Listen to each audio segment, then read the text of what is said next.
दरम्यान धंगेकरांचे बोलावते धनी हे सरकारमध्ये बसलेले तसा गंभीर आरोप खासदार संजय राऊतांनी केलाय।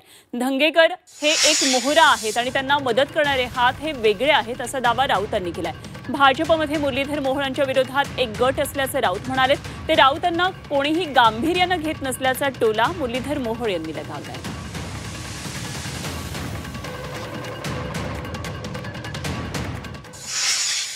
पूर्वीच्या काळामध्ये भारतीय जनता पक्षामध्ये अंतर्गत संघर्ष खूप ठिकाणी होता। मोहोळ विरुद्ध धंगेकर हे मोहोळ विरुद्ध धंगेकर नसून मोहोळ विरुद्ध भारतीय जनता पक्षातला एक गट। धंगेकर हा मोहरा, धंगेकरांना माल मसाला पुरवणारे हात वेगळे आहेत आणि धंगेकरांचे बोलवते घेऊन हे सरकारमध्ये बसलेले आहे। ते मी तुम्हाला खात्रीने सांगतो तरी राऊत भारतीय जनता पार्टी हा देश प्रथम या भूमिकेतून चालतोय। रवींद्र धंगेकर यांना कुणाची फूस आहे हे महाराष्ट्राला माहिती आहे।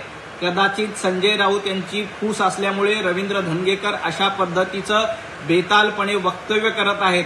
परंतु धंगेकरांना पण मला सांगायचंय, संजय राऊत तुम्हाला पण मला सांगायचंय, पुणे महापालिका निवडणुकीत रवींद्र धंगेकर आणि मुंबईच्या निवडणुकीत संजय राऊत तुम्हाला इथला मराठी माणूस निश्चितपणे जागा दाखवून देईल। भाजपमध्ये अंतर्गत वाद नाही, अंतर्गत वाद असतील तर भांडूपमध्ये आणि मातोश्रीमध्ये असतील हे महाराष्ट्राने बघितलेले आहेत। लोक धंगेकरांना रसद पुरवत आहेत असं विरोधात असतील, तुमच्या विरोधात भाजपमध्ये पण अनेक लोक। बघा, राऊत साहेब रोज काय काय बोलत असतात। आता त्यांना कोण किती सिरियसली घ्यायचे तुम्ही पण ठरवा।